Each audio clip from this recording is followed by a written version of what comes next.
ndabaramukije bakundwa inshuti zanje muri hano intasho ku mukwizabutumwa Miguel Bermudez Marine hariya muri Monterrey Mexique, mu ikoraniro riyobowe na Revera Epifanio Lopez na bene data bose hariya.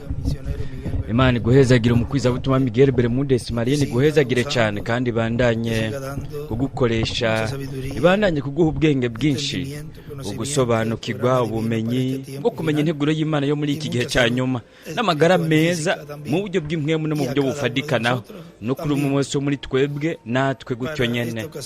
Muri aka kanya dusome muri Petero wa mbere mu kigabane cya mbere umurongo wa 3 kabandanya. Imana y'umwami wacu Yesu Kristo ariyo se iragahezagirwa, yatuvyaye ubwa kabiri kubw'imbabazi zayo nyinshi, nk'uko imbabazi zayo nyinshi ziri, kugira ngo tugire ibyizigiro bizima. Ituvyaza ukuzuka mu bapfuye kwa Yesu Kristo, utuze twegukire umwandu utazobora, utanduye, udakabirana, mwabikiwe mu ijuru, mwebwe abazigamwa n'ubushobozi bw'Imana kubw'ukwizera, muzigamigwa agakiza kateguwe kuzohishurirwa mu gihe cy'iherezo. Arandika ko ngaha ngo umunsi w'iherezo iburyo, ivyo murabinezererwa cyane, naho ubu ari igihe gito mubabazwa n'ibibagerageza byinshi, kuko bitobura kuza, kugira ngo kuramura kukwizera kwanyu, kandi uko kwizera kurusha igiciro izahabu ishira, naho ivugutigwa mu muriro ikaramura, kuze kuboneke kuri n'ishimwe n'ubwiza n'icyubahiro mu guhishurwa kwa Yesu Kristo. Arandika ko ibyahishuye na 10 kugeza kuri 11. Uwo muramukunda naho mutigeze kumubona, kandi n'ubu naho mutaramubona muramwizera. Bibatera kunezerwa akanyamuneza k'ubwiza katovugwa, mugahabwa ikizanwa no kwizera kwanyu, nicyo gakiza k'ubugingo bwanyu. Igihe cyo gupimwa hamwe n'umugisha, murashobora gufata ibyicaro byanyu.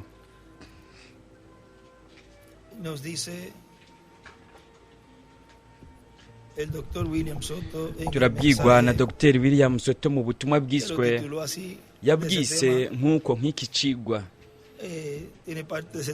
Harimo igice cy'icyo cigwa bwitwa ngo twese tuzopimwa, bavuze ku wa 3/22 z'ukwindwi mu 1998, buvugirwa muri Antofagasta muri Chili.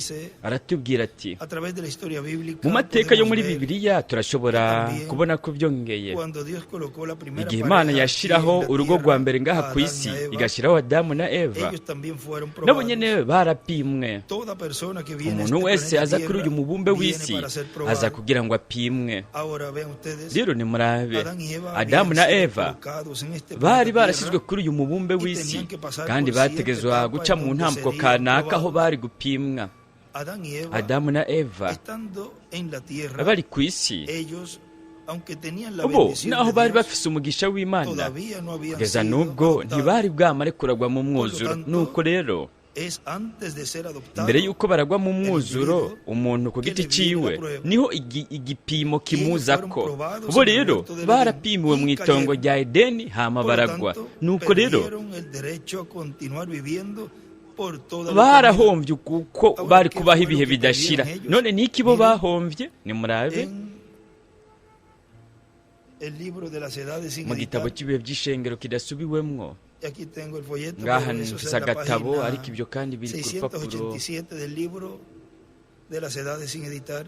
Mu gitabo cy'ibihe by'ishengero kidasubiwemwo, ngaha ni ku rupapuro rwa 20, mwaka gatabo umurongo wa 97. Haratubwira hati, mbega mu nkomoko twari dufise iki? Ubugingo buhoraho. Twarabaziragwa isi, twari dufise ubuzima, namba ntitwari kuzotegerezwa gupfa. namba ntitwari kuzotegerezwa kugwara, namba ntitwari kuzotegerezwa gusaza, namba ntitwari kuzotegerezwa kuruha. Ntihari kubaho amaziko canke imva, ikibi, rwaba n'urupfu, nta mvi, nta n'ibitugu vyunamye, nta n'ibigandaro, nta n'amarira. Twari dufise ubugingo buhoraho, twari dufise ugutsindani, ugushira amategeko ku isi yose. Twari Imana. Nimurabe arandika kibubamfu ngo muri Imana. Twari turi Imana. Nibyo ku isi twaragendagenda hirya no hino, iki giti kanaka kibonetse kitameze neza gihagaze hariya, twari kuvuga tuti randuka shinguka uje ngaha. Cyari kubikora. Imiyaga iriko irahuha, tutifuza ko imiyaga ihuhuta, tutitekana tuza tekereza, bikaba. None iyo yaje gukora iki? Gucungura ibyo byose ku bwacu bundi bushasha. Oh la la, kuronka ibyo byose bundi bushasha. Aracapura inyenyeri ya Dawidi ngaha iburyo. Rero murabe, mu mateka y'ubwoko bw'ibiremwa abantu, umwana w'Imana wese, nk'uko byagenze kuri Adamu, nk'uko yapimwe na Eva, mu rugendo turabona ko ibyo byabandanije. Umwe wese mu gihe ciwe yategerejwe guca mu gihe cyo gupimwa.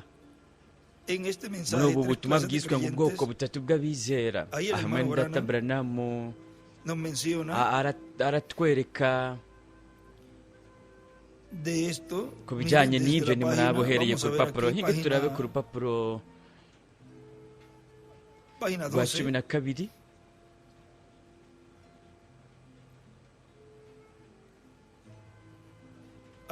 Ngaha bariko aratubwira kuri Yobu. Aravuga ati Yobu yabaye uwundi wizera. Rimwe na rimwe abizera barapimwa. Tubivuze neza, atari rimwe na rimwe, ahubwo ibihe byose.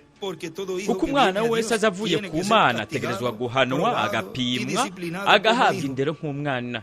Arangaho ngo umwana wese. Mwibuke ibipimo, ibigeragezo, inzira zirimwo inkungugu, izuba ryinshi ryo gutotezwa, ariko mu mutima wiwe birashikama, ibiba bimukoze ku buryo ashikama agashigwa mu iforoma. Abana b'Imana bararegwa n'ijambo ryayo, ni ukuvuga ni ugutegurwa kuri spesiyale. Tugategurwa n'ijambo, turigishwa, kuko abo ni uburorero buzima, kandi ijambo ry'Imana ririko rirabaho biciye muri bo. Ikigeragezo kiza kumunyiganyiza kugeza ku kanyuma kugira ngo biboneke ko aguma ashikamye. Nimurabe Yobu yaraciye mu kigeragezo gikomeye cyane. Yaratswa abana biwe n'ibindi byose. Haraza abantu bo mu ishengero baramurega ngo afise ibyaha yanyegeje n'ibindi bintu byinshi. Bariko baramwagiriza babimubwira imbere amaso mu yandi, ariko nta nkeka we ntiyabitayeho. We yarazi ko yari yarakwije ibisabwa n'Imana. Yarazi ko ata mpamvu yari ihari yotegerezwa gutuma Satani amugerageza. Yarazi ko byari ko bikorwa na Sekibi. Igihe cyose aho Satani yari gushobora gutuma yiyumvira ko ingwara yiwe yava ku Mana yiwe, cyari igihe aho Sekibi yariko arivuga mu mazina Yobu. Ariko igihe Yobu yaronka guhishurwa ko atari Imana yari kiramugerageza, ahubwo ko yari kiremera ko aca muri ivyo bipimo kugira ngo imutunganye, ntiyari Imana ahubwo ni Satani yari karabikora. Icyo kimwe n'uyu munsi Sekibi aragerageza kubabwira ko ibyo bipimo n'ibyo bindi bintu byose ati ni Imana yanyu iri kigerageza kubahana, ariko ntibiri uko. Yaye mushingana, ni Satani ni wabikora, ariko Imana iremera ko biba kugira ngo wewe ikujane, irabe ingene umeze, irabe ko wewe ubohewe ku iyi si no kwitwararika ibyo ku isi, cyangwa ubutunzi bwawe nimba buri mu ijuru. Kuko aho ubutunzi bwawe buri, aho niho n'umutima wawe uzoba. Yobu yarapimwe ariko nta nkeka yaravuze ati ndazi ko umucunguzi wanjye ari hari muzima kandi ku ihereza nzohaguruka mu mukungugu urukoba rwanjye rumaze kuba rwarazimanganye ndazi ko nzobona imana yanjye ndi mu mubiri. arandika ububavu naho utera ujya hejuru ngo kubwo gutunganywa ikigerageza igipimo. amen. uyu mubiri ntiwoshobora kuzimangana naho wosubira mu mukungugu uko biri kose uzosubira kubaho bundi bushasha. jewe ntegerezwa amaso yanjye azobona imana atari ay'uwundi. yobu yarabivuze. kubera iki? kuko yabaye uwizera. mu bigeragezo we yabaye uwizera. mu guhamwa we yabaye uwizera. niwe yabaye uwizera nyakuri. nimurabe mu bigeragezo twebwe tuguma turabizera. mu guhamwa twebwe turabizera kuko twebwe turi abizera nyakuri. yosefu yabaye uwundi wizera. we ntiyari gushobora guhindura icyo yari ari. yari umuvugishwa n'imana. imana yamugize umuvugishwa. ntiyagomba kuba utandukanye na bene se, ariko nta yisanga atandukanye nabo. imana yabikoze nk'uko nta n'umwe yashobora gutwara icyo kibanza. nta n'umwe byongeye yoshobora gutwara ikibanza cyawe. ntacyo bitwaye uko wowe uri umuntu umenga ntacyo asiguye, ntacyo amaze. arandikaho ngo nta n'umwe ashobora gutwara ikibanza cyawe. nta n'umwe ashobora gutwara ikibanza cy'iwawe. wewe wovuga uti jewe ni nk'umuyaya gusa, ariko nta n'umwe ashobora gutwara ikibanza cyawe. imana mu butunzi bwayo bukomeye yarashyize ku rutonde igice cyose cy'umubiri ku buryo ata muntu n'umwe ashobora gutwara ikibanza cy'uwundi. uwo ari we wese wo muri twebwe abakozi b'imana twashobora kwifuza gutwara ikibanza cya Billy Graham, ariko ntitwashobora kugitwara. kandi mwibuke nawe nyine ntiyoshobora gutwara ikibanza cyacu. umwe wese arafise ikibanza cyiwe. bamwe n'abavuga butuma, abandi abavugishwa, abandi abigisha, abandi abungere n'ibindi n'ibindi. hariho abayaya, abamekanisiye, abarimyi n'abandi n'abandi. ariko ikibanza cyawe icyo ari cyo cyose imana yagushize muri icyo kibanza. yosefu yabaye umuvugishwa. rero we ntiyahisemo ububasha bwo gutangira isigura inzozi n'ububasha bwo kubona amayerekwa. mwitegereze ingene yabaye umwizigirwa muri ibyo. nta n'icyo byamubwiye kubona bene se baramwirukanye ngo ntibaze barayaga. yagumye ari umwizigirwa kuko yizeye izo nzozi.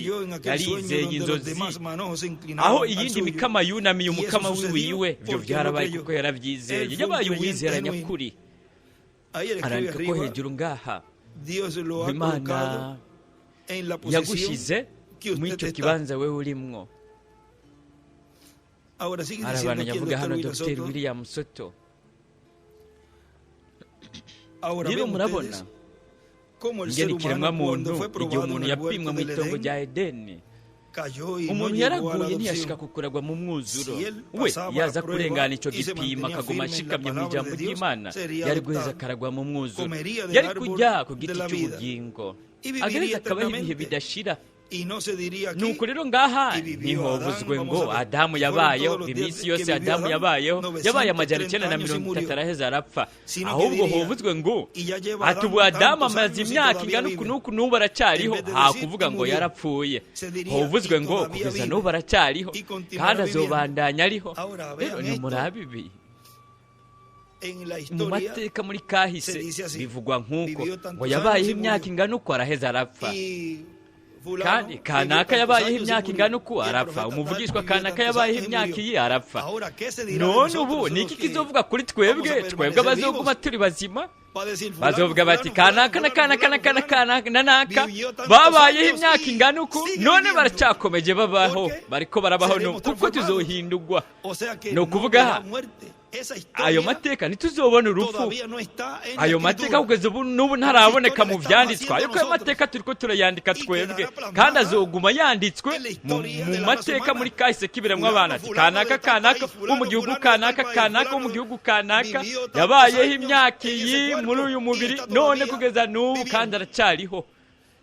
kanaka yabayeho imyaka ingana mu mubiri wo ku isi none aracyabandanya ariho. icyo ni ikintu namba mu mateka y'ubwoko bw'ibiremwa abantu kitigeze kiboneka, ariko kizogaragara kandi bizoguma bihari nk'amateka nk'akahise aho mu kimumbi bizoboneka. abo bantu bose babandanije bariko barabaho, ni ukuvuga batigeze baca mu rupfu. Nimurabe mu butumwa bw'isi ngo Kristo n'ibanga ry'Imana rihishuwe ku rupapuro rwa 57. aha aratubwira 57 nka hagati na hagati aravuga ati nimurabe ariko aracungura kugira ngo turi kumwe nawe tusubire imuhira mu bugingo buhoraho mu mubiri wa kimuntu, aho umuntu azoshobora kurya anywe abeho ibihe bidashira. Yesaya yaravuze ati bazokubaka amazu bayabemwo, bazobiba imizabibu barya ivyamwa vyayo. Rega ntibizoba ngo bubake abandi baze kuhaba canke abana babo bahaba, bo nyene ubwabo niho bazoba bari n'abana babo bazokubaka ngaho bagumeho. Amen. Ntibubakira abandi, ahubwo umwe wese ajya ku byo yabivye yarimye. Arandika ko ngo abana mu bwami. Amen. Amen. Ijyo ni biki? N'umugeni wiwe agarukanye nawe yamaze gucungurwa bundi bushasha, basubije muri Adamu na Eva bo mu nkomoko. Ibindi byose byasigaye inyuma. Turaraba inyuma ku musaraba tukabona ko ruriya rupfu aho yararishe byose. Kubwo kwizera rero turazukana nawe, twicaye ahantu mu bibanza byo mu ijuru mwaka kanya nyene, twitegereza inyuma ingene yaducunguye, turindiriye ko haza umukwe kugira ngo rero tugendagende tugana mu rugo rwo mu ijuru tujyanye nawe. Aho murafise ihangiro ririmo bitatu ry'Imana byagaragariye muri Adamu na Eva no mu bandi bavugishwa bose mu bihe by'ishengero no muri uyu yagiye kuzoza. No kuvuga umwe yahozeho ahari kandi agiye kuzoza, kugaragara kuziye ko guhishurirwa kw'ijambo ry'Imana. Adamu na Eva baragaruka bacunguwe mu rugo rwabo, Imana irikira bimenyekanisha. Hariya bazokwicara ku ntebe y'umwami ya Dawidi, kandi bazoganza amahanga yose baragije inkoni y'icuma. Arandika ngo intebe y'ubwami ya Dawidi igarutse muri Edeni. Hazobaho igiti kiri muri buri ruhande, kandi buri gihugu kizokwinjira. Murabe, hazoba hariho igiti muri buri ruhande. Arandika ko ngaha ngo Eliya na Mose, kandi buri gihugu kizokwinjira. Amababi y'ibyo biti azoba ayo kuvura amahanga. Niba ubukozi buba buri ngaho, murabona ubwo bukozi buzana amagara meza, ugukira. Nimba bwazanye ugukiza igihe bwari ko burakorera kuri iyi si ku bana b'abahungu n'abakobwa b'Imana, bubazaniye umubiri uhoraho uhawe ubwiza, rero ubwo bukozi buzobandanya buzana amagara meza, ubuzima ku bihugu. Maraki ikigabane ca 4. Vean, porque murabona kuko esos ministerios, ubwo bukozi, Malaquías capítulo 4 verso 2, Maraki ikigabane ca 4 umurongo wa 2, ariko mweho abubaha izina ryanjye izuba ry'ubugororotsi rizobarasira rifise ugukiza. Ayo mababa ni ubukozi bwa Mose na Eliya, rifise ugukiza mu mababa yaryo, maze muzosohoka mukina amatabu n'inyana zivuye mu ruhongore. Bizozana agakiza, ukurokoka, bizozana ugukira. Abami bazozana ibyicubahiro vyabo, nta kintu na kimwe kizoshobora kurinjira gihumanye. Kandi ku musozi Siyoni hazobaho umuco wo ku murango no mw'ijoro, kandi abacunguwe bazogendagendera muri uwo muco. Hejuru arandikaho ngo Adamu na Eva muri Edeni bundi bushasha. Rero ibyo bo banse ari byo yandika ngaha, murabe ku rupapuro rwa 50 mw'iki gitabo nyene. Muri ubu butumwa nyene Kristo n'ibanga ry'Imana rihishuwe, nimuraba aravuga ati mu minsi y'iherezo ibyo bizoba. Umva, nzobarungikira uwavugishwa n'Imana Eliya ari wazohindukiza imitima y'abana ku kwizera kw'ababyeyi. Kandi muri ico gihe niho Imana izoshobora kwigaragaza mu mwuzuro w'ubumana bwayo biciye mu ishengero ryayo, gutyo rero irengere byose muri iri shengero. Mwene data, mbega ikintu gikomeye! Yabaye umuntu asizwe, ariko ubuho ni ihanga risizwe. Ibyo byose ni ukugira ngo bitange umugeni asizwe n'umukwe. Kandi abo baba basizwe n'iki aceptando lo mu que rechazaron mu Adán kwemera y Eva, ibyo adamu na eva banse volviendo así con la unción de la palabra. bisubiye guba gutyo biciye mu gusigwa kw'ijambo kuko we nyene ubwiwe yaravuze ati ijambo ryanjye ni Son mwemu ungidos con la baba palabra. basizwe Él n'ijambo ahora vuelve con we lo que ubu Eva rechazó. agaruka azanye ibyo Escribe eva título de yanse propiedad. arandika ngo igitabo gihesha Y uburenganzira nosotros lo aceptamos. kandi twebwe turabyemera ¿Ve usted cómo es esa murabibona condición híbrida? murabona ingene iyo Es mibereho igual como y'ikivange sucedió imeze con Eva. nicyo kimwe nk'uko Él byabaye le dijo kuri a eva no hagas esto we ni yarabwiye aquello, eva ati pero ntuzikore esto ibi acá na sí puedes biriya hacerlo. ariko ibi byo ngaho urashobora A la derecha kubikora escribe los ungidos ibyo arandika ko ngo con la abasigwa palabra. basizwe Los ijambo ungidos con la palabra. abasigwa basizwe Y a n'ijambo la izquierda escribe Dios encarnado. ububamfu arandika ngo imana yambaye Y umubiri abajo miren escribe Dios hoy. hepfo muri aba arandika ngo imana O uyu la novia munsi hoy.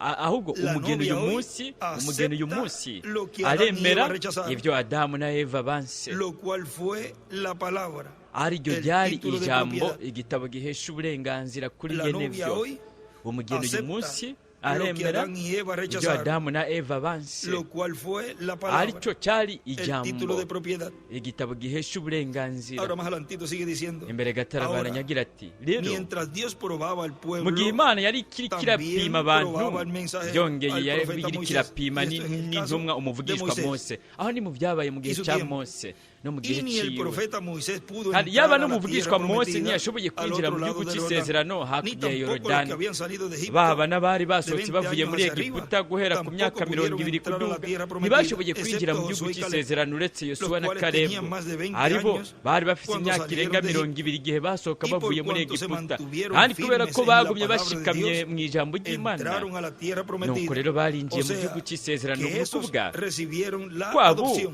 baronse pasaron kuragwa la mu prueba. mwuzuro bararenganye Ahora miren este igipimo mensaje nimurabe mw'ubu butumwa titulado bwiswe Estad quietos mube y ved la mutekanye salvación de Dios. muheze mwitekerereze murabona agakiza Dice allí el k'imana reverendo William Branham, aha revera william branham aravuga ati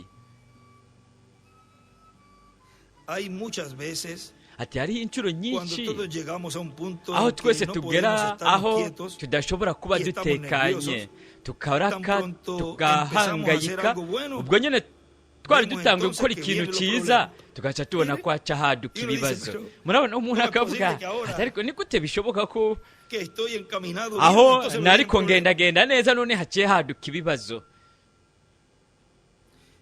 Tan pronto empezamos a hacer ubwo algo nyine bueno, twari dutanguye vemos gukora ikintu entonces que vienen cyiza los problemas. tugaca tubona Pero hadutse eso es el ibibazo diablo tratando ariko ubu de ni sekiba bariko trastornar el aragerageza programa de Dios. kuyovya integuro Mire, y'imana le escribe allí, nimurabarandika cuando ngaha ngo empezamos a hacer iyo bueno, dutanguye gukora el ibyiza diablo trae sekibi acazana ateza ibibazo cuando empezamos a hacer iyo dutanguye bueno, gukora el bueno, ibyiza el aravuga diablo ngo trae gukora ibintu problemas. neza sekiba acazana ibibazo Lo vemos en ingorane nuestras vidas individuales. turabibona mu buzima Lo bwacu vemos en bw'umuntu el ku ámbito giti de ciwe nuestras turabibona iglesias. mu Lo bidukikije vemos mu en mashengero nuestros yacu asuntos turabibona mu nacionales. bijyanye Lo vemos en n'igihugu todos lados. turabibona La mu persona mpande deja de zose hacer algún aho hábito umuntu areka y empieza gukora a ikintu enderezarse, kanaka entonces empiezan a agatangura señalarlo. kugororoka Mira, bagaca batangura este kumutunga que era urutoki así, ati ahora ndabi está haciendo ruriya así. yari ameze Oye, uku none ubu ariko está, yigenza uko ati actuando ariko correctamente none conforme a la nariko palabra, ndifata y es neza malo. nk'uko bishingiye ku Y se ijambo queda none ngo haciendo ni lo bibi malo.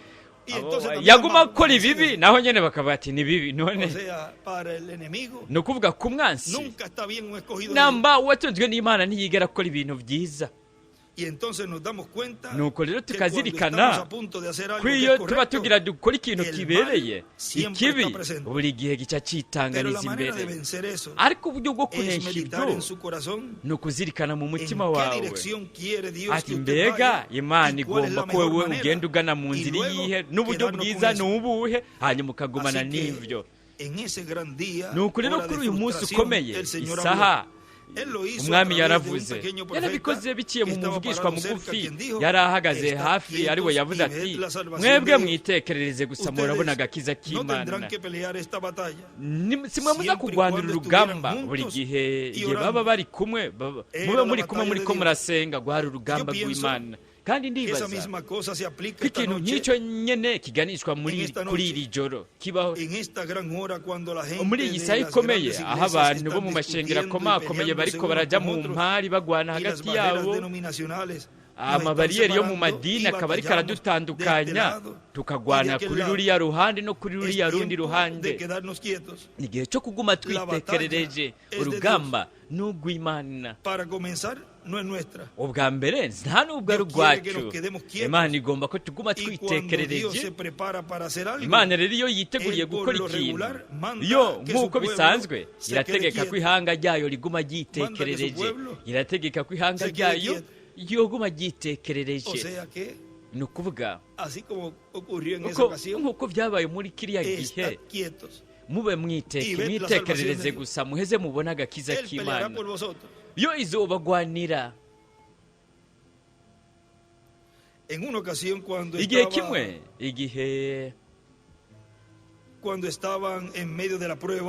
bari mu bigeragezo, igihe ihanga ry'isezerano ryari ryavuye muri Egiputa riyobowe na Mpwemu Yera, Mose umuyobozi akomeye n'abatasi bari bajabutse mu gihugu cy'isezerano, 10 muri bo baragarutse baravuga bati ntitwashobora kugifata. Ati n'abantu banini, twebwe natwe turi bato cyane. Ariko harabayeho abagabo babiri, Yosuwa na Kalebu, cyangwa Kalebu na Yosuwa, aribo bari bajabutse yo baravuga baciye banumya abantu. Umwe yaravuga ikintu, uwundi akavuga ikindi. Umwe muri abo bantu ati ni kweri ko mwadusohoye mudukura hariya, nimba ibintu bitameze nk'uko uyu munsi sinzi. Ati ni kubera ko twakoze biriya, ni kubera ko dukora biriya. Kalebu yaciye anumya abo bantu imbere ya Mose aravuga ati twebwe turafite ububasha bwo kucigarurira icyo gihugu, kuko bivana n'icyo uri kuritegereza. Bamwe muri bo bariko bitegereza inzitizi, ingabo zikomakomeye, impome zikomakomeye, ingene abo bantu bari bigatanya. Ariko Kalebu we yariko yitegereza isezerano ry'Imana. Uko niko bimeze no kubatanzwe n'Imana, bariko barasezerana.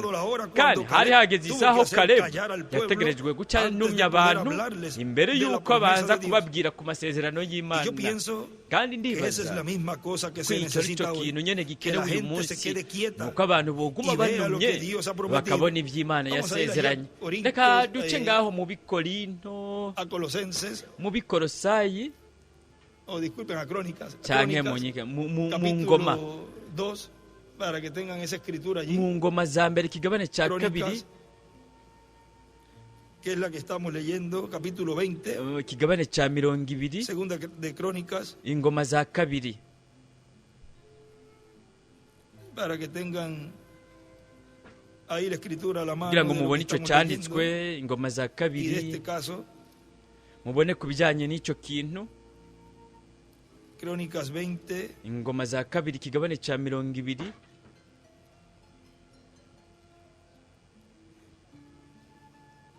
16, miren, dice, 16 murabe haravuga hati ejo muze mumanuke mubatege, raba ubu bariko baraduga akadugo k'isisi, muzobasanga aho ikiyaya giherera aharabana n'ubugaragwa bw'iyeruweli. Muri iyo ntambara ntimuzorinda kugwana, ariko muze mutonde urugamba, mwihagararire gusa murabe agakiza uhoraho azobakirisha. Yemwe Bayuda namwe b'i Yerusalemu, ntimuze mutinye cyangwa ngo muranduke imitima. Ejo muze mujye kubatega, kuko uhoraho azoba ari kumwe namwe, kuko intambara urugamba n'ugwiwe.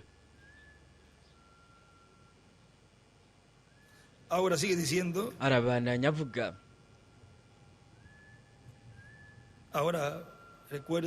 rero mwibuke ko mu gukwegwa kwa gatatu mu kuba ari uko imigwi itatu, kandi ikaba ari intambuko aho hobaye hariko harakogwa impinduka z'ubwami. Urugamba rwo mu izo mpinduka z'ubwami, ubwa mbere Imana izorugwana, aho ni mu buryo bw'impwemu, ariko mu buryo bufatika murabona ni umwami ari kumwe n'abantu, ari kumwe n'abatoranijwe.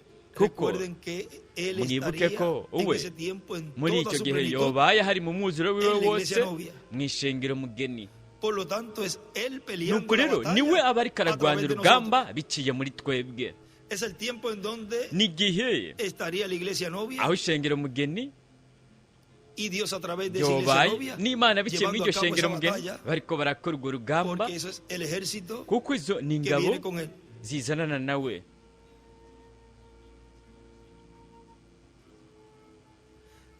Ahora sigue diciendo, y yo arabandanya pienso avuga ati nibaza que esa es la misma cosa que ko se ico ari cyo necesita kintu ahora, nyene gikenewe uyu munsi, que la gente se quede quieta y ko vea abantu lo que Dios boguma ha prometido. bitekerereje bakabona ivyo Imana Este es un día yasezeranye. cuando Dios está Uyu ni cumpliendo umunsi aho su Imana promesa. iriko irashitsa amasezerano Estas cosas deben yayo. ser así. Ibi bintu bitegerezwa Tienen que kugenda venir, por lo uko tanto, bitegerezwa debemos nuko ver la rero promesa de Dios dutegerezwa kubona isezerano y ry'Imana quedarnos quietos tugaheza tukaguma y observar la twitekaniye salvación de Dios, tukitegereza tukaraba entrar agakiza en la k'Imana escena. Dios obra kagaragaye. siempre de acuerdo Imana buri gihe con su yamikora palabra, ishingiye ku ijambo acallando ryayo al pueblo.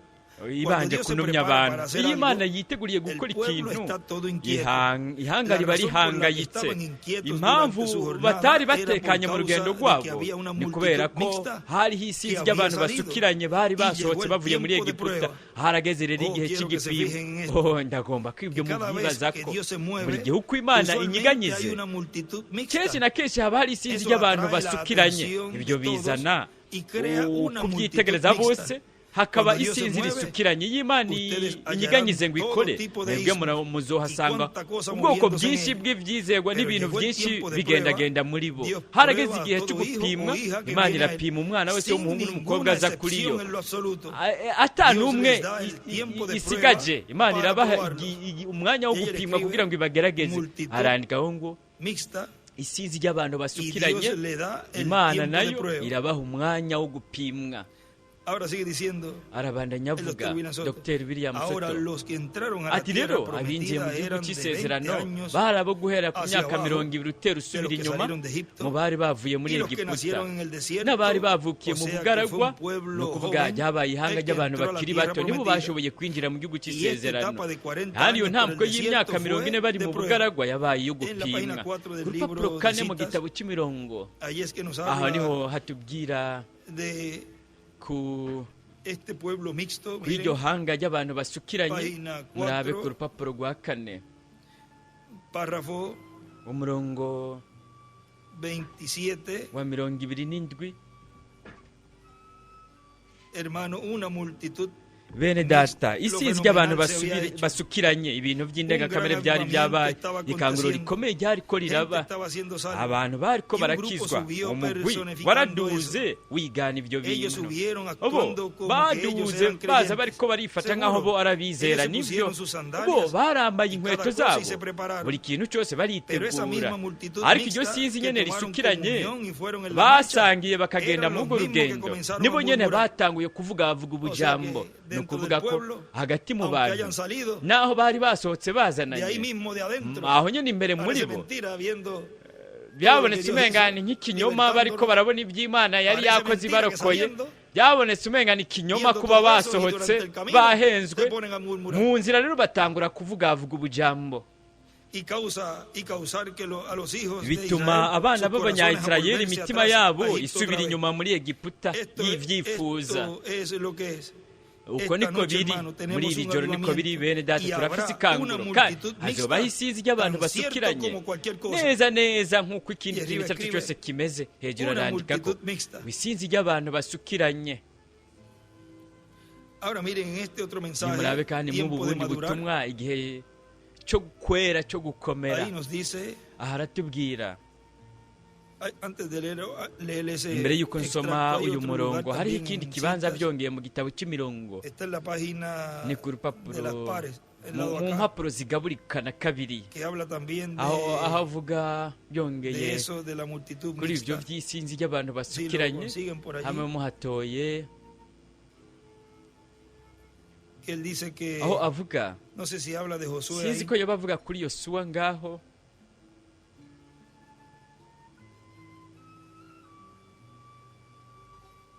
habla también de eso.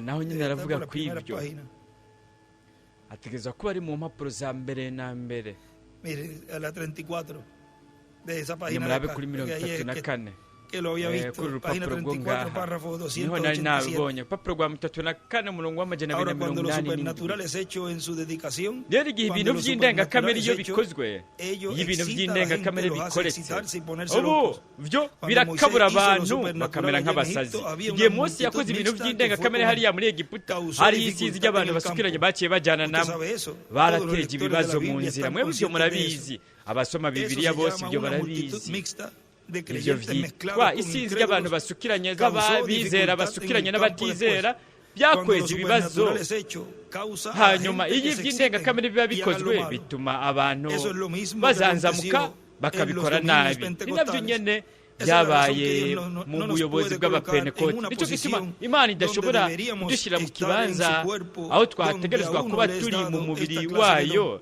a otro aho esta umuntu aheza clase de agahabwa don, ubwo bwoko a otro bw'iyo ngabire otra clase aba de uwundi don, nawe y ubundi etcétera. bwoko bw'iyindi ngabire Pero uwundi todos nawe el ubundi mismo bwoko cuerpo. bw'ingabire n'ibindi n'ibindi Y ariko ahí él bose escribe bari a la wa izquierda, mubiri nyene umwe multitud arandika ububamfu ngo mixta causó problemas. isinzi ry'abantu basukiranye bakweze ibibazo Ahora, en bateje este ibibazo mensaje titulado Tiempo de madurar a rero la muri luz de ubu la butumwa palabra, bwiswe ngo igihe cyo predicado gukomerera el kwerera ku 13 muco de mayo w'ijambo del bwavuzwe 2011, en cumi na zitatu Talcahuano, z'ukwa gatanu mu bihumbi na cumi na Bio gatanu Bio, muri Chile, dice, Talcahuano así que Bio los Bio que muri estarán Chile interesados en la aravuga tercera ati etapa, ni ukuri rero abazoba pues van a estar bitwararitse gukurwa trabajando kwa en gatatu aquello en donde va a ser bazaba bariko manifestada la barakora tercera etapa. muri ibyo No importa las bizogaragariramo críticas gukwegwa que kwa le gatatu hagan a esas ntacyo personas. bitwaye kunegurwa Lo importante abo es que bantu dice, bobanegura Lo icy'ingirakamaro importante es qué dice Dios. icy'ingirakamaro Lo importante es ni lo que ni Dios iki imana tiene ivuga en su icy'ingirakamaro programa. ni iki En imana la página ifite mu nteguro yayo 154 ku rupapuro rw'ijana na mirongo del itanu libro na de kane citas, mu gitabo cy'imirongo umurongo 1380, miren, dice, 13:80 murabe haravuga hati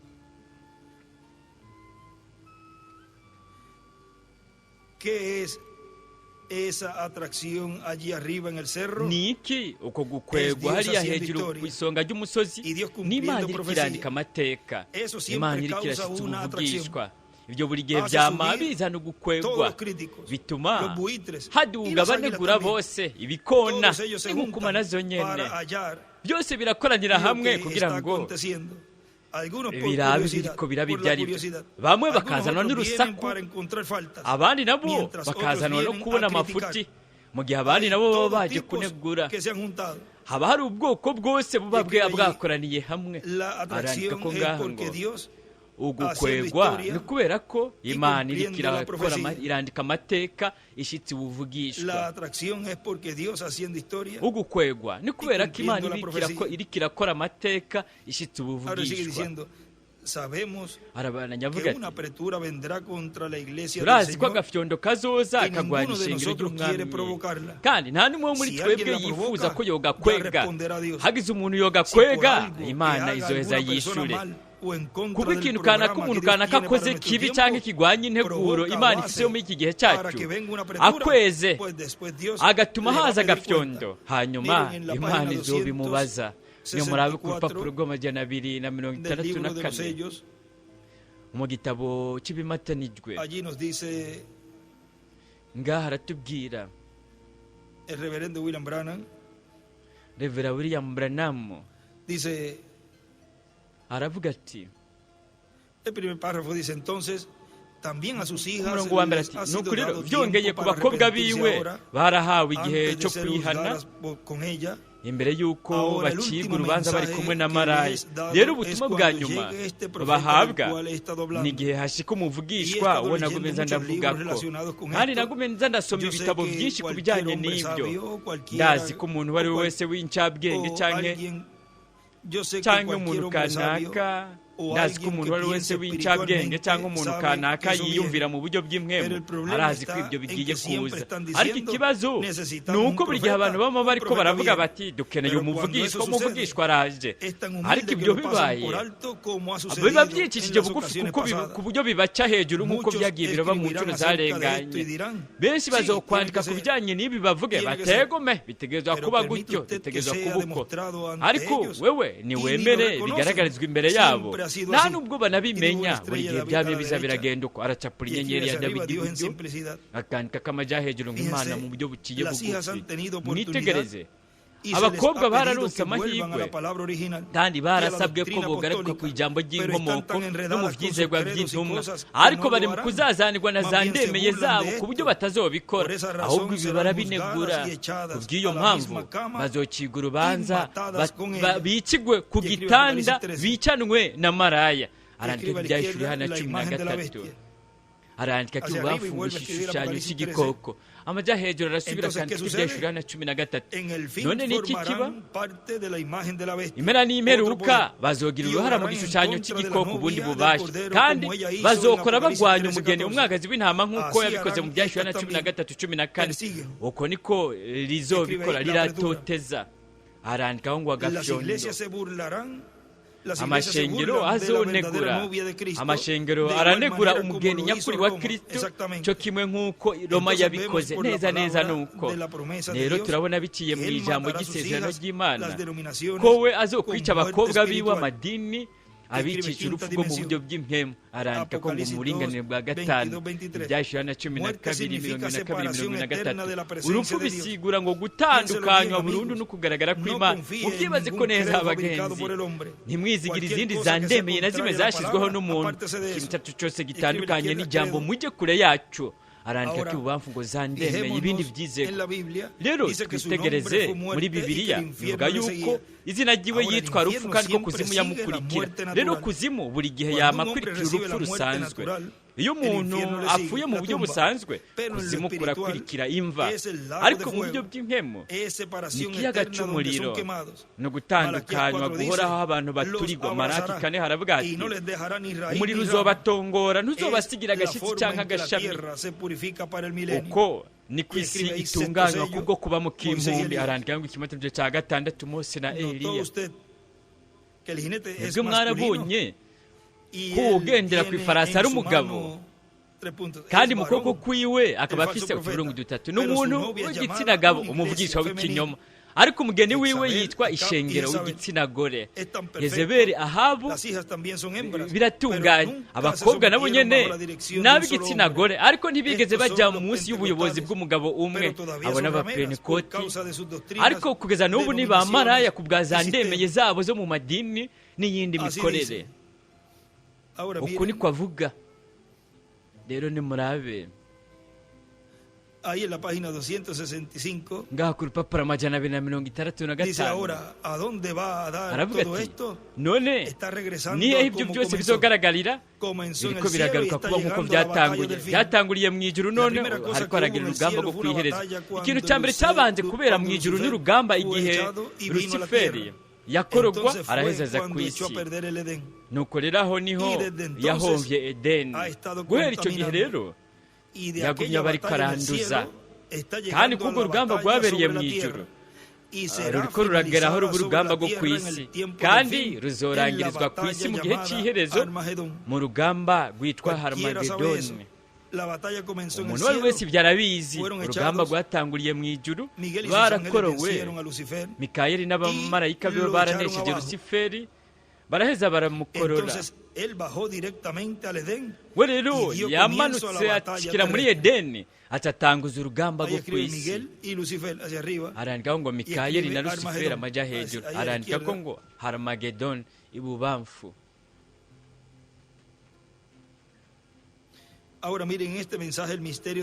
Rero mwitegereze mw'ubu butumwa bwiswe ngo ibanga ry'itabernakulo y'Imana. Dr. William Sota aravuga ati nga 4 z'ukw'icyenda mu 1998 muri Luna Ciudad, Mexique. Aravuga ati rero muzobona biciye muri aya masezerano ko nka bya bindi nyene data yakora kuri Yesu yo kumushyira ku ntebe yiwe yo mu ngoro yo mu ijuru, no kumuha ubutware bwose ku mahanga yose, amoko n'amahanga, ikamuha ubutware ku byaremwe byose, nahawe ububasha bwose mu ijuru na hehe kandi no ku isi naho nyene. Rero Kristo nk'uko yaronse ubwo butware bwo kuganza mu ijuru n'ubwo bushobozi mu ijuru, ibyo nyene nibyo akora kuwunesha ku munsi w'iherezo. Uzoba hari ku munsi w'iherezo kandi akazoba ariko aritondera ibikorwa bya Kristo kugeza ku iherezo. Rero turabona ko atanumwe mu bamarayika n'umwandwi mu bihe ndwi yaronse ubwo bubasha bwo kuganza amahanga, amoko n'indimi. recibirá ariko esa ubu umwe autoridad azoronka sobre ubwo las butware naciones. azoronka ubwo bubasha bwo Ese será kuganza el amahanga mensajero que venza, izoba ari esté intumwa viviendo en el día inesha postrero, y iba solamente iriko irabaho habrá ku uno. munsi w'iherezo Y ese- kandi hazoba hariho y ese imwe será- gusa kandi y será el uwo mensajero de la edad azoba de ari la uwo piedra angular. izoba ari intumwa y'igihe cy'ibuye Ese rikomeza será el que imfuruka recibirá toda autoridad, uwo niwe porque azoronka ese será el ububasha que será bwose adoptado kuko uwo estando vivo niwe azoragwa mu en el día mwuzuro postrero. akiri muzima ku Los munsi demás ya w'iherezo partieron, no fueron abandi bo adoptados baramaze kuva mu estando vivos. mubiri Por lo ntibarazwe mu tanto, mwuzuro bakiri no bazima recibieron esa autoridad. nuko rero O sea que esta ntibaronse promesa ubwo aquí bubasha nos habla de ni ukuvuga iryo adopción. sezerano ngaha Miren en la ritubwira página kukuragwa mu mwuzuro 34 del nimurabe libro ku rupapuro de rwa 34 citas, mu párrafo gitabo cy'imirongo 286, ku murongo w'amajana abiri na mirongo inani na gatandatu cuando él está tomando su escuela, su aravuga ati entrenamiento, ari mu ishure aún mu él no podía myimenyerezo ejercitar toda la autoridad. ntiyari bwashobore No lo ha gukoresha hecho ubwo bubasha todavía. bwose Él todavía es un ntiyari hijo. bwabikore kugeza Pero n'ubwo no ha kugeza sido n'ubwo yari colocado, akiri umwana Dios colocó en ariko él ntiyari el bwashyirweho vestido de utuburungu dutatu inmortalidad, imana yashyize muri mostrando que él muri no we ha recibido. umwambaro wo kudapfa Esa es la byerekana cosa ko we que Dios yayakiriye hará a sus icyo nicyo hijos aquí kintu en la tierra imana un día. izokorera abana Una bayo estrella ngaha de ku David isi a la umunsi derecha. umwe aracapura inyenyeri ya dawidi iburyo Lo llamará a un lado. Iglesia, si solo le izomuhamagara obedeces imushyire y ku te ruhande sostienes en la ishengero palabra y la crees, mumwubashe y él colocará gusa dentro la mukizera iglesia ijambo antes de la venida de Jesucristo. izoshyira imbere mu Él ishengero colocará imbere yo kuza dentro kwa de la yesu iglesia kirisito todos los poderes yo que izoshyira Cristo imbere mu tuvo en ishengero él. ubushobozi bwose Estará en la kirisito iglesia. yari afise muri we buzoba buri mu Dios ishengero queriendo su trabajo hecho. Él lo imana mandó a su yifuza hijo. ko igikorwa cyayo kiba El hijo gikozwe queriendo el yategetse trabajo umwana hecho, wayo lo mandó umwana a la nawe iglesia. yifuza ko igikorwa kiba En ese día gikozwe sabrás yategetse que yo estoy en ishengero el Padre, kuri uwo munsi el muzomenya Padre ko ndi en muri mí, data y yo en ti, y tú data en ari mí. muri jewe nanjye En ese muri día, we nawe porque el muri mismo jewe poder en kuri uwo nosotros munsi está en kuko Jehová, ububasha nyene buri Dios muri twebwe descansando en Jesucristo. bwo El muri mismo uhoraho imana poder que buruhukiye muri descansó en yesu kirisito Jesucristo, bwa bubasha nyene descansa en bwaruhukira los muri hijos yesu colocados en kirisito el cuerpo de buruhukiye Cristo. mu bana bashyizwe mu mubiri Colocación wa de un hijo. kirisito Lo llevó ugushyirwa en mu un kibanza cierto lugar. k'umwana yamujyanye mu Tuvo una kibanza ceremonia kanaka ante los ángeles. iramukorera Y ibirori lo imbere colocó y'abamarayika posicionalmente, lo que imushyira es en mu el cuerpo de kibanza Cristo. icyo Entonces, ariho mu mubiri wa esa kirisito persona tiene la autoridad. nuko rero uwo muntu aba Ahí afise digo una ububasha piedra angular a la ubutware derecha y las edades. aracapura ibuye rikomeza ifuruka Déjeme iburyo n'ibihe decir esto. by'ishengero reka ndababwire Si ibi puede contarme como un fanático en esta noche, mushoboye kumfata de nk'umuntu esta noche en w'umufana muri adelante, iri joro de esta noche uguhera en ukabandanya adelante, esa misma cosa de la cual habló icyo será kintu hecha. nyene Habrá un poder que icyo entrará a la yavuze iglesia. kizoba hazobaho Y ubushobozi ahora buzo viene kwinjira en mu ese ishengero Espíritu Santo de tal manera, rero buza muri mwe ungirá a muyera la ku gente buryo de modo que ellos dirán la azosiga palabra abantu y ku se buryo bo creará bazovuga a sí ijambo mismo así. kandi gutyo nyene ibintu bizoremwa No hemos gutyo visto nyene poder. Eso viene a la ntiturigera iglesia tubona ahora. ububasha ubwo Yo bugiye lo sé kuza que ku es ishengero realidad. ubu Día esta ndazi ko ari montaña sea ukuri movida. barira No lo uwo dudes musozi en tu utishinguka corazón, pero ntubikekeranye mu creer mutima que lo que wawe dices acontecerá ariko wizere y ko puedes ibyo obtener uvuze lo que has bizoba dicho. urashobora La colocación. kubona ibyo uvuze ugushyirwa La mu colocación de kibanza la iglesia ugushyirwa en mu la kibanza posición kw'ishengero donde la mu plenitud del kibanza poder del Espíritu aho Santo umwuzuro w'ububasha bwa entra- mwemu yera entrar dentro la iglesia. winjira imbere mu Y ahí digo, ishengero una piedra angular y las edades y la flecha aha será piedra haracapura ibuye angular, rikomeza ifuruka n'ibihe by'ishengero n'agakubi kagana mu ibuye donde la rikomeza plenitud imfuruka del poder del Espíritu aho Santo umwuzuro w'ububasha entra bwa dentro mwemu la yera iglesia. Entonces umwuzuro la boca de winjira los imbere mu críticos ishengero nuko rero será iminwa y'abanegura será un izo corto kugagwa tiempo. Jesús uzoba vino ari umwanya inmediatamente de la mutoya yesu montaña y yaraje fue ubwo derecho al nyene Calvario. amanutse avuye ku Fíjense, musozi acatera no ajya i durará karuvariyo mwitegereze No ntibizomara durará igihe largo kinini tiempo, pero kirekire estará aquí. ariko bizobaho Y dibujó una piedra angular a la derecha y las edades. aracapura ibuye rikomeza ifuruka escribe iburyo arriba. n'ibihe by'ishengero akandika ko hejuru ngo Será un tiempo corto. uzoba ari Un umwanya tiempo mugufi igihe kigufi igihe umwanya Ahora, w'inyongera Miren algo que él escribió aquí y antes de rero leer nimurabe esto que ikintu él escribió ahí yanditse arriba. ngaha imbere y'uko dusoma ibiyanditse aha hejuru La venida del Señor. ukuza k'umwami Recuerden que viene como ladrón en la noche. mwibuke ko aza nk'igisuma mu ijoro Y viene para traer kandi esa fe aza de rap. kugira ngo aza no kwizera ko Ahora, kuzamurwa Apocalipsis 19. rero ibyashyiriweho na cumi Recuerden n'icyenda que esa escritura y mwibuke ko icyo muchas cyanditswe escrituras tienen múltiples n'ibindi cumplimientos. byanditswe byinshi bishyitswa inshuro nyinshi Y kenshi Apocalipsis 11. kandi byashyiriweho na cumi na Cuando rimwe eso ocurra, igihe Ahora ibyo recuerden biba que la primera venida del Señor, rero mwibuke yuko kuza kwa mbere cuando k'umwami Él resucitó y resucitaron igihe con we Él los yazuka santos del Antiguo Testamento, bakazukana nawe abera bo mu dice que isezerano rya resucitaron kera después de bivuga la yuko resurrección de Él. bazutse nyuma Ahora y'izuka Él ryiwe aparece Rero, primero uwo ni en wagaragara escena, ubwa mbere y qué de akagaragara los hijos de Dios. gute none ku bana ¿Qué b'imana tendrán nabo ellos para mbega poder nabo ver bazaba bafise esa iki kugira ngo bashobore manifestación de kubona esa dimensión uko kugaragara en ko esta tierra, muri buriya buringanire donde ocurrirá la babone kuri iyi resurrección? si aho Miren hazoba esta habereye simple oración izuka nada más. nimurabe Lo que uyu escribí ahí. murongo gusa wonyene ibyo yanditse Ya ngaha adoptados antes de la bamaze venida kuragwa del mu Señor. mwuzuro imbere y'ukuza k'umwami Por lo tanto, nuko rero es por la adopción nibiciye mu kuragwa que mu cada hijo mwuzuro de Dios podrá mirar. nibyo bituma buri mwana w'umuhungu n'umukobwa w'imana azoshobora kuraba abone ubwo Si buringanire no, no puede ver bitameze uko en esos días lo ntiyoshobora que estará pasando. kubona muri iyo Por eso minsi dice, bizoba biriko biraba ya nicyo gituma adoptados bivuga ngo antes baba de la bamaze venida kuragwa del mu Señor. mwuzuro Ush, imbere y'ukuza k'umwami eso ush son palabras grandes. ayo Porque le n'amajambo está akomakomeye diciendo Dios a usted kuko imana que iriko usted irakubwira wewe obtendrá las dos conciencias ko juntas wewe estando en este uzogira cuerpo. integerabwenge zibiri zikorera icyarimwe podrá ukiri mirar muri uyu a esa mubiri dimensión. kandi uzoshobora kuraba ubone Y ubwo podrá ver buringanire al primero, kandi a esa uzoshobora primera kubona camilla. uwa mbere Oh, wa gloria a mukama Dios. wa mbere Podrá oh verla. imana ihabwa icyubahiro Y uzoshobora podrá ver kubona esa uwo mukama dimensión abierta. kandi uzoshobora kubona ubwo buringanire Y podrá bwugurutse conocer kandi uzoshobora todo kumenya lo que estará ocurriendo en esa sexta ibintu dimensión. byose bizaba biriko birabera mu Y buringanire bwa podrá gatandatu kandi Recibirlos a todos los uzoshobora que van a venir. kubakira Le abo daremos bose una buena bazoza bienvenida. Como tuzobaha se lo merecen. ikaze ryiza cyane Y nk'uko sabremos babibereye Sabremos kandi qué tuzomenya hacer ingene en esos tubikora días, porque ya tuzomenya ingene tendremos tubigenza muri iyo las dos minsi conciencias kuko juntas. tuzoba dufite integerabwenge zibiri zikorera rimwe Así twese como Él la tiene, zose nk'uko también la bazifite izo tendrán los ntegerabwenge escogidos de Dios. bazoba bazifite Los hijos n'abatorejwe de Dios, n'imana la iglesia nabo abana b'imana ishengero mugeni Mire, ahora nimurabe me vino ahí algo de lo que ocurre por hari las ikintu mañanas. kinjemwo ku bijyanye n'ibiba biza biraba mu ¿Recuerdan cuando el gitondo hermano Branham habló en una ocasión? mwibuke igihe mwene data Branham yavuga igihe kimwe aho yavuze Tiene 5 minutos ati mpa con una iminota persona y itanu yo sé de qué espíritu son.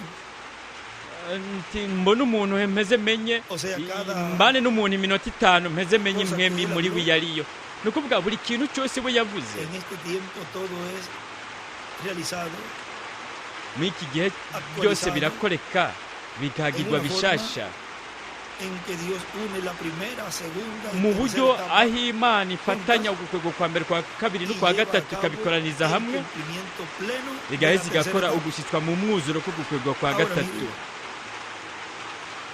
el nimurabe mensaje ¿Cómo puedo vencer? Ahí podemos ver algo mu más. butumwa bw'isi ngo ni gute nshobora kunesha turashobora En la kubonamo página ikindi kintu 33 ku rupapuro rwa 33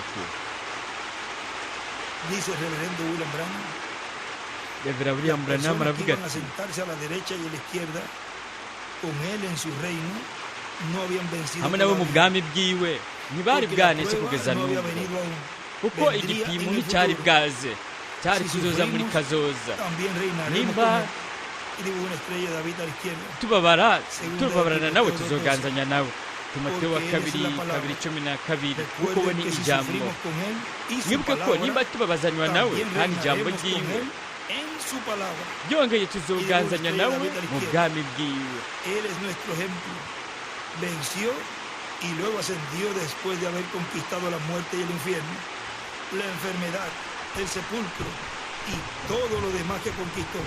Subiendo a lo alto, llevó cautiva la cautividad y dio dones a los hombres. yaraduze Efesios ajyana 4:8. iminyago ahingabira Eso abantu fue por los abanyefeso santos del 4:8 Antiguo Testamento que habían vencido. byabaye kubera bo mu isezerano Ellos rya esperaron kera a esa persona y murieron antes que él llegara a la escena. Pero cuando él se presentó, no fue obstáculo a los que estaban dormidos.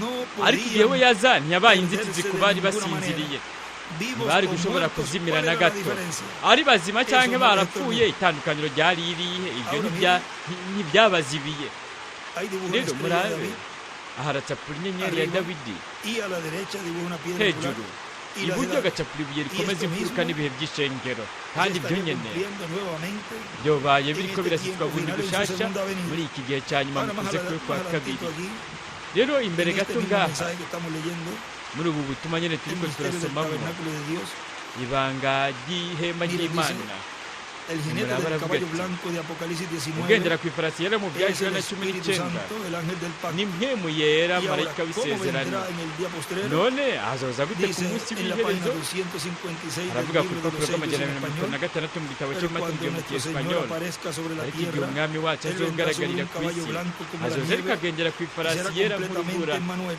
kandi azoba La ari palabra de emanuweli mu Dios mwuzuro encarnada en un ijambo hombre. ry'imana ryambaye Esa umubiri es mu la venida muntu del verbo, la palabra, n'ukuza kwa jambo viniendo en carne ijambo humana rije en un riri mu hombre en el mubiri día postrero. w'umuntu mu muntu ku Ahora munsi recuerden que w'iherezo cuando estaba rero allí Ananías y mwibuke ko Zafira, igihe ananiya na safira bari habían bari hariya personas hariho abantu que conocieron lo que se estaba bamenye llevando a cabo, ibyariko eran los biravugwa ayudantes de Pedro. Y ellos conocían lo que estaba pasando allí. yari mpemu yera muri petero bari bazi rero Pero se ibyariko ha biraba fijado usted que ngaho los que estaban ariko mwebwe murabona ko viniendo, abariko ellos baraza no bo conocían, bobo porque si ntibari hubiesen bazi conocido, Zafira de seguro hubiese dicho, mire, ya vi kuko qué iyo pasó, babimenya safira yari kuvuga ati Yo- nabonye ko byamaze kuba voy ibyamaze a decir kuba la verdad. jewe reka mvuge ukuri Ella no conocía ciertas cosas we hariho que ibintu esos que kanaka estaban ahí atarazi con Pedro sabían.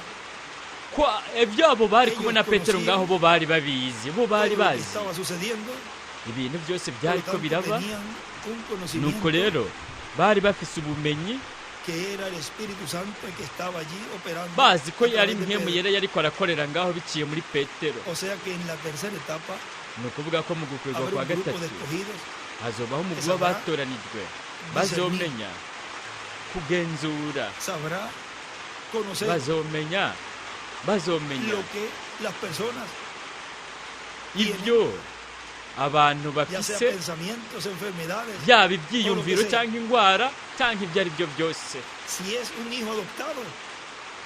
niba ari umwana w'imana aba yarazwe mu mwuzuro azomenya Ahora ese es byose el grupo que Rero, estará brazo a brazo con ese uwo niwo instrumento, muguzi uba wunze en esa ubumwe n'iki etapa de gikoresho lleno, muri iyo ntambuko mu mwuzuro siendo de gran bendición, como lo bariko fue en los barabera días bariko apóstoles, barabumugisha los nk'uko días de byageze Ananías mu y minsi Zafira. y'abigishwa iminsi Y ya dijo el ananiya na hermano Branham que se iba safira a repetir mwenda nuevamente tabranamu ese yavuze ko yari kuzokwisubiramo bundi bushyashya igihe nk'icyo es la venida del verbo, la ni palabra ukuza viniendo kwa en carne jambo humana, ijambo rije en mu un hombre mubiri en el día w'umuntu postrero, mu muntu ku un hombre munsi del tiempo w'iherezo final, umuntu un wo mu gihe hombre cya de nyuma este tiempo final.